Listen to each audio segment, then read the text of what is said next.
Bem-aventurados os que sofrem perseguição por causa da justiça. Não é a humana, é a divina. Bem-aventurados os que sofrem perseguição por causa da justiça, porque deles é o reino de Deus. Como assim, Haroldo? Ora, não disse Jesus, depois do Pai Nosso, buscai primeiro o reino de Deus e a sua justiça? Acontece que quando você começa a aproximar o rio da sua vida, quando você começa a canalizar a sua vida para as fontes da justiça divina, o seu comportamento se desloca da massa.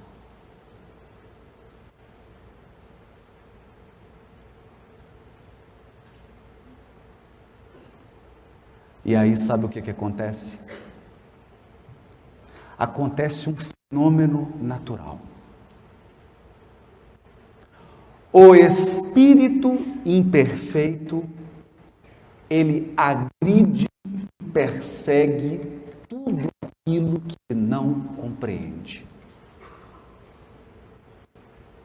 O espírito imperfeito, ele fere, ele tenta matar tudo aquilo que ele não consegue amar.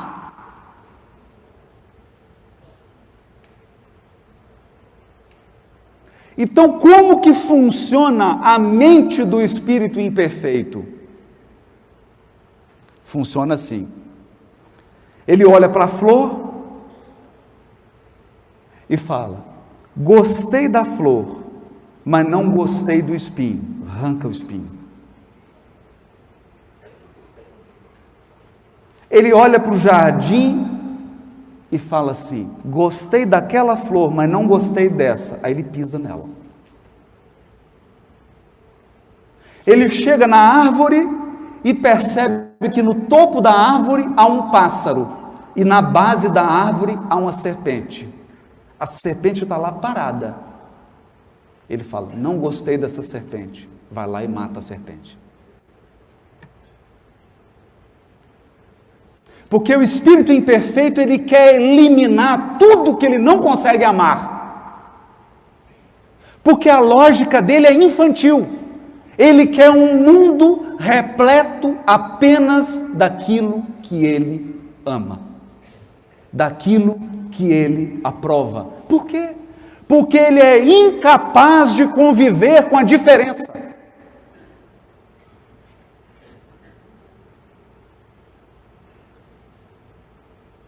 Incapaz.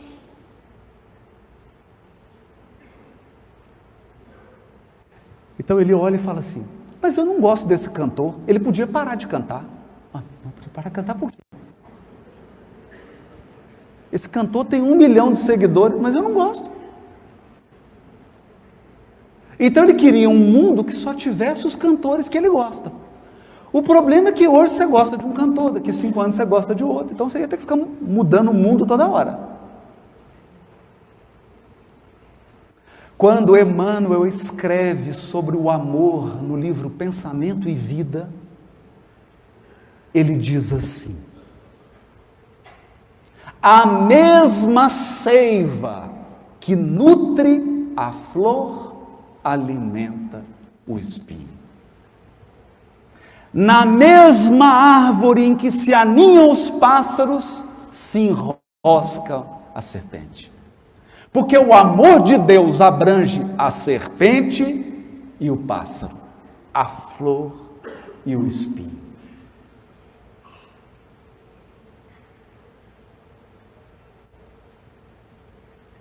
Portanto, o diabo, o Satanás, é tão amado quanto você. É claro que é uma metáfora, porque você sabe que não existe Satanás desencarnado, só encarnado.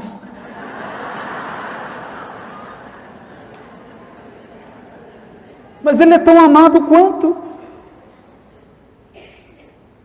Ele é tão amado quanto. Você seria capaz de amar naquela tarde o soldado que olhou para Jesus nos últimos segundos da sua existência física e, não se contentando com a dor do Cristo, pegou uma lança e enfiou no peito dele?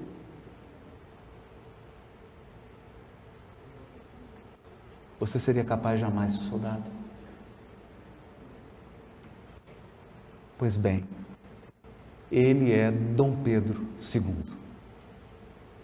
Isso está no livro Brasil, Coração do Mundo, Pátria do Evangelho.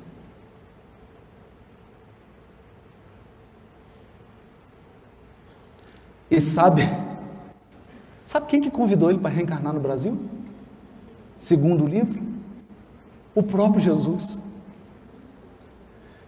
E o diálogo é lindo, porque Jesus chama ele e fala: Pedro, a tua vida será absolutamente incompreendida pelos teus contemporâneos, mas será a oportunidade da tua redenção e do resgate daqueles momentos da cruz.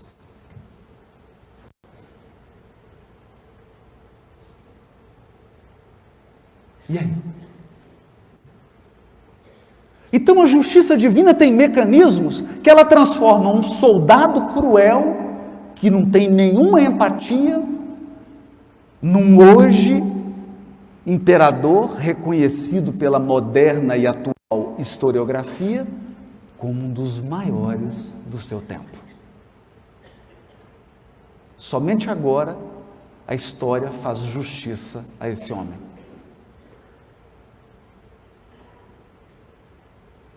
Então você talvez não seja capaz hoje de amar e de compreender aqueles que estão trazendo uma alta cota de dor para a sua vida.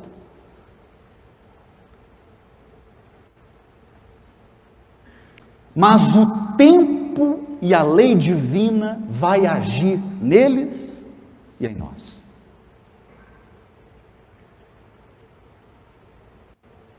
E então, eles se tornarão espíritos luminosos e você será incapaz de odiá-los.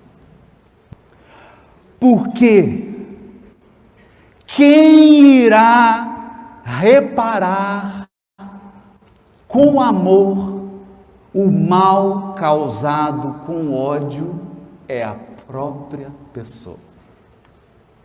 Tudo que você fizer hoje com raiva, com mágoa, com ódio, com falta de empatia, tudo que você fizer hoje com falta de sensibilidade, com falta de sentimento, amanhã você vai reparar com amor. É da lei.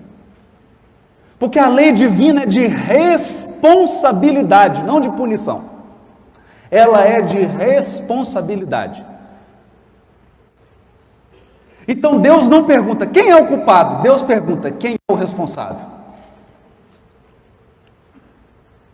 E quando Deus pergunta quem é o responsável, os espíritos superiores abaixam a cabeça. E a sua consciência levanta a mão. Ninguém te acusa. Ninguém te acusa. É sua própria consciência. Aí sua consciência lança um dedinho e o dedinho faz assim.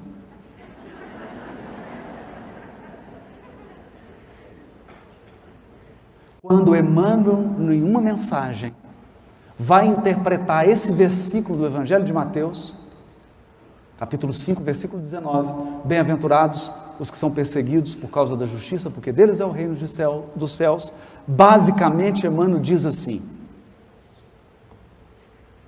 chegará um momento em que a tua consciência vai agir com toda a retidão. E ainda assim você será incompreendido. Você fará tudo certo. E aos olhos do mundo, você estará em erro. Mas o grande desafio do discípulo de Jesus é ter todas as oportunidades de fazer o mal e abdicar de fazê-lo.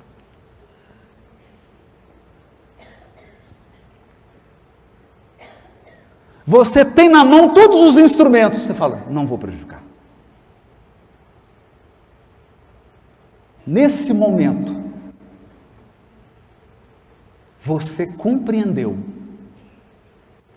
que existe uma diferença entre ser justo e ser justiceiro. O justiceiro se torna solidário com aquele que comete o erro. O justiceiro é alguém que comete um erro igual ou pior para resolver um mal. Então, qual que é a proposta do justiceiro? É assim: ô justiceiro, tem um mal aqui. Ele fala, deixa comigo, eu vou praticar um maior, aí eu resolvo esse. A justiça não. A justiça nunca transpõe uma linha divisória entre o certo e o errado. Porque o dia que o justo transpuser a linha da justiça e praticar o mal para fazer justiça, não tem mais diferença entre ele e o injusto.